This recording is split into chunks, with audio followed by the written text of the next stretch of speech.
both bariatric surgery and GLP-1s can help improve cardiovascular health and metabolism, bariatric surgery ultimately had more long-term benefits. For example, there was a 32% lower risk of death and a 35% lower risk of major heart problems with those bariatric surgery patients. But why? We found that people who had bariatric surgery lost more weight, they had better diabetes control, and more importantly, they had better clinical outcomes. Important to point out, this study was a 10-year study, looked at a mix of older and newer medications. So now the plan is to take another look at these even newer medications and see how they stack up against surgery. It is a personal decision. You have to know what works best for your lifestyle, your budget, your commitment level, all those things. That's HealthWorks. I'm Dina Centofanti. The Edge at 11 starts now. Tonight on The Edge, a story you'll see only here on Fox 2. An eye-raising instruction sent over the Detroit police scanner overnight, suggesting an officer intentionally alter information in their report. Take a listen. Hey, Smith, you're doing the UD-10 for Fight's accident? Yes, sir. All right, when you enter her driver's license number in, just accidentally change one digit.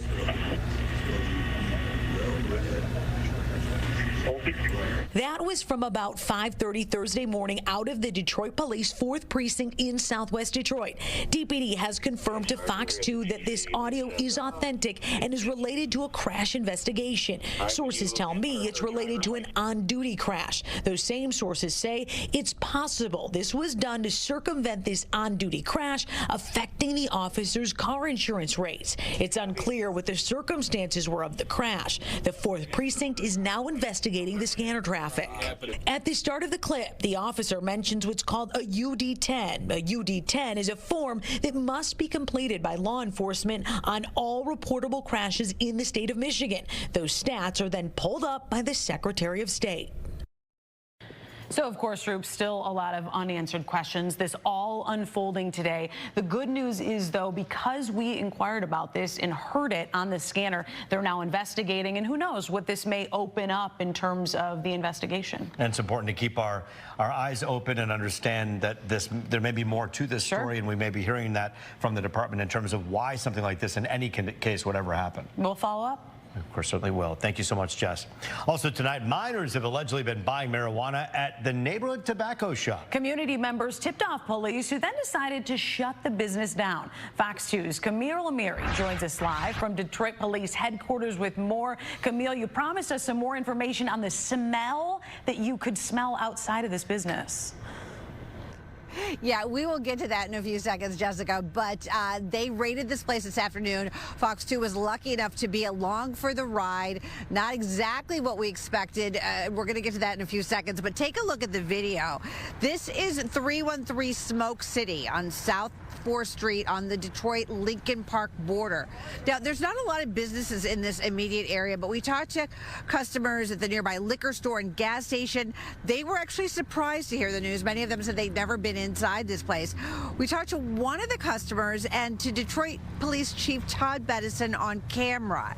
Now, get this. Chief Todd Bettison was concerned about getting a contact high from just being inside the store. You can smell the marijuana in here, and they're not licensed for marijuana sales, and they have on multiple occasions sold marijuana products to school-age children underage. That's horrible. That's terrible, and somebody needs to pay for that. Somebody needs to be held accountable for that, for sure. And if that means shutting their business down, then so be it. It's crazy when you think about it. I mean, they're not allowed, they're not permitted to sell marijuana legally. They're not a dispensary to people over the age of 21. Meanwhile, they're selling it to minors, allegedly. The smell is horrible. Our photographer verified everything that the chief said.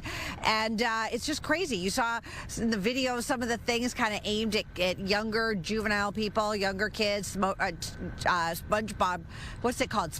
I can't even say it. Bob Sponge Ponce? I can't say it. What is it called? It's SpongeBob SquarePants. Yes, thank you. Things you never thought you'd have to say on the air, on the Edge at 11. And And that shows how old I am because I can't even remember the name, right? Because I had nothing. I'm too old for that stuff. And the fact that I'm too old to be up at 11 o'clock reporting the news. So that's not true. More sleep for me tonight.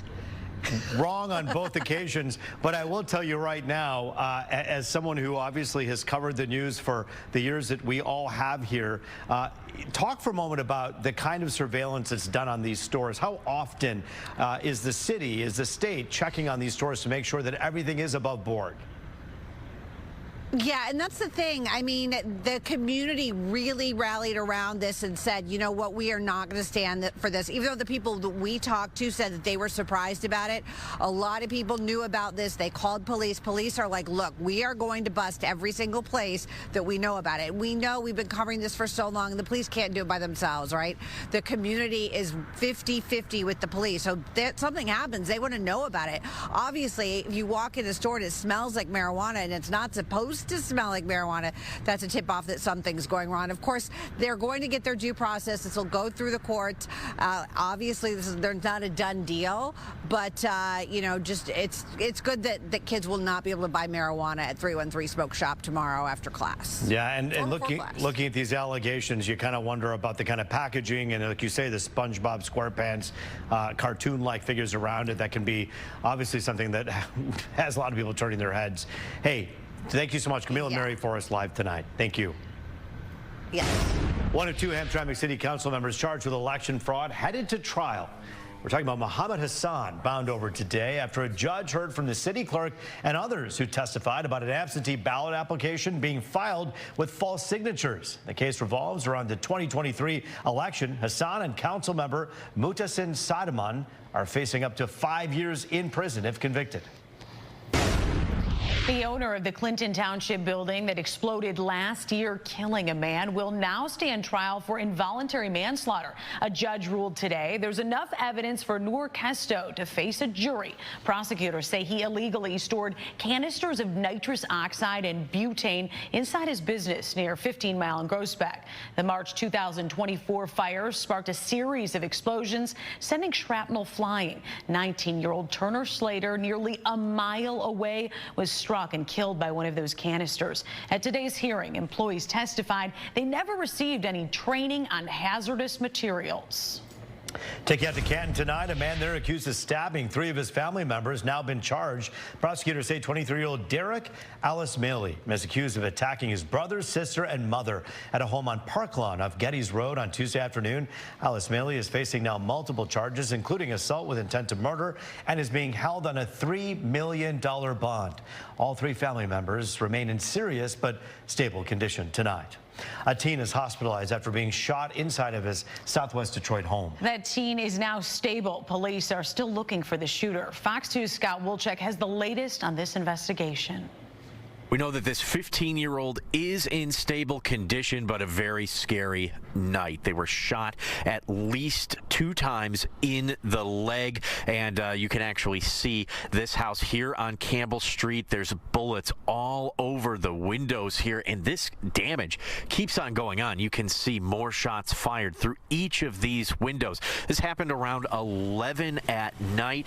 Neighbors say that they heard the shots ring out, and it sounded like they were going for quite some time. We do know that that 15-year-old was hit and was taken to the hospital where they are going to be okay.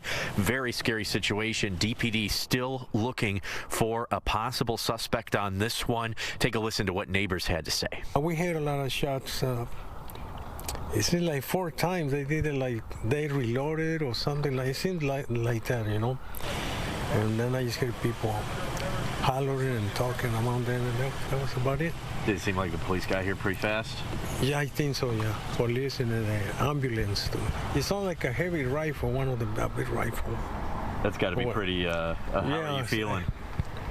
Well, it's just, we don't risk for nobody, so we, you know, I hope the young man recovers and then, you know, everything be okay with the family. Now we know that this is a duplex that this family was living in. A very, very scary night for them to have children inside the home, especially for one of them to get hit by a bullet here. Still no word on a possible motive, but there are a ton of security cameras out here.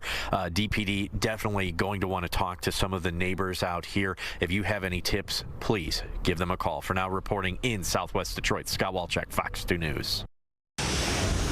All right, turning to weather now. We'll see a brief warm up this weekend, but a little bit of rain. Yeah, Weather Authority Rich Luderman says, you know what? It's about time we got some rain. It's been a minute, hasn't it? It's way overdue, Rube Yeah. and Jess. We're going to see some rain Saturday evening, Saturday night into Sunday with our next system that's just now coming out of the Rockies. We're looking good tomorrow. In fact, most of Saturday is going to be high and dry, but Saturday evening things are going to change. We need the rain, that's for sure. Today we had all kinds of sunshine out there. Just a few fair weather clouds spilling at us from the north and west. There are some showers way up there close to Traverse City and Ludington right now. How about some live shots from Honolulu? Yeah, it's a little after 5 o'clock in the afternoon there, 84 degrees. You can see a tugboat there working across the harbor on the lower right. Looking good out there, that's for sure. Daytime highs for us, 63 here, 64 in Ludington. I'll show you the numbers today at the airport, 63 and 41. Just about average where we should be. 40 in Ann Arbor, 39 Port Huron, chilly there, 46 up in Howe, but not much wind out there, that's for sure. Take a look at these numbers. Cooler off to our east where you see the blue, warmer off to our west, 63.